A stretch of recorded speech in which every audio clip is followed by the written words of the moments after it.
أعوذ بالله من الشيطان الرجيم بسم الله الرحمن الرحيم لا حول ولا قوة إلا بالله العلي العظيم. Mes chères sœurs, chers frères, très chers enfants, Assalamu alaikum wa rahmatullahi wa barakatuh. Je voudrais vous parler aujourd'hui de notre 8e imam, Imam Ali al-Rida alayhi salam.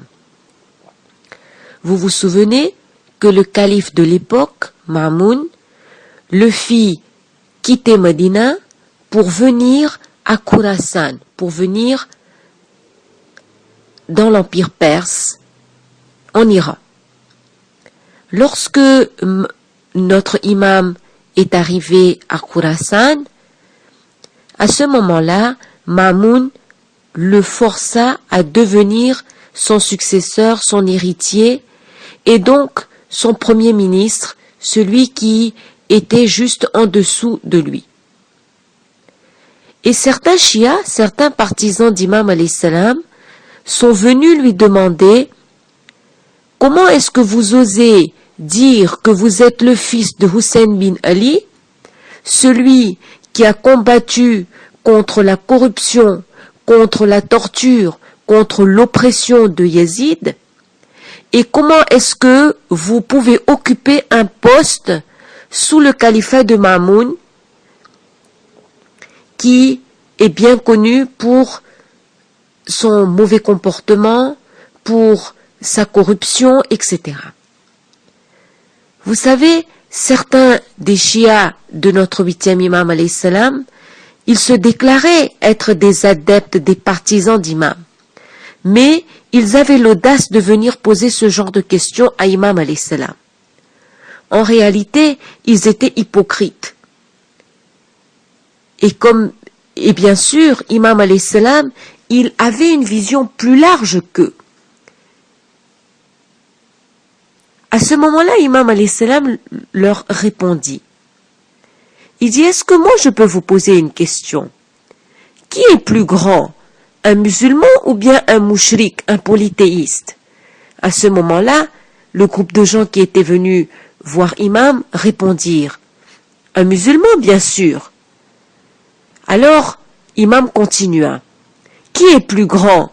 Un prophète ou bien un imam, un voici? Le groupe de gens répondit, un prophète bien sûr.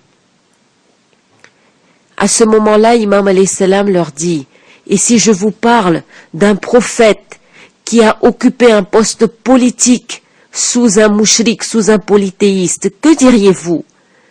Les gens étaient étonnés de cette réponse et ils dirent, ô imam, de qui parlez-vous? À ce moment-là, Imam dit, je parle de Nabi Youssouf alayhi salam. Le prophète Youssouf alayhi salam a occupé un poste politique sous le roi de l'époque, qui était polythéiste. Vous vous souvenez que lorsque le roi, le mari de Zuleyka, a fait un rêve étrange et qui ne savait pas interpréter son rêve, à ce moment-là, il demanda à tous les hommes qui l'entouraient de trouver quelqu'un qui puisse interpréter ce rêve. Et quand quelqu'un lui a dit « Je connais quelqu'un qui est en prison, que toi-même tu as mis en prison et qui est très doué dans l'interprétation des rêves », il dit « Allez lui demander » et à ce moment-là, cette personne va voir le prophète Youssouf alayhi salam et lui explique le rêve du roi et lui demande d'interpréter ce rêve. À ce moment-là, lorsque le roi apprend ce que son rêve signifie, il demande à ce que Youssouf alayhi salam devienne son premier ministre, son conseiller. Donc le prophète Youssouf alayhi salam a travaillé pour un roi polythéiste. D'ailleurs, la sourate numéro 12, sourate Youssouf, verset 55 dit « Et Joseph, Youssouf dit « Assigne-moi les dépôts du territoire, je suis bon gardien et connaisseur. » C'est-à-dire que Allah subhanahu wa ta'ala nous dit dans ce verset que c'est Youssouf alayhi salam qui a proposé de prendre ce poste politique au roi. Alors Imam alayhi salam explique, est-ce que Youssouf alayhi salam n'a pas occupé un poste sous un chef mouchrik de son pays? Le groupe de gens était honteux de cette réplique et le dire oui, nous sommes d'accord, nous avouons que ça a été le cas. À ce moment, Imam alayhi salam répliqua, Youssouf alayhi salam a pris un poste volontairement, alors que moi j'ai été obligé par Al-Ma'moun de prendre ce poste.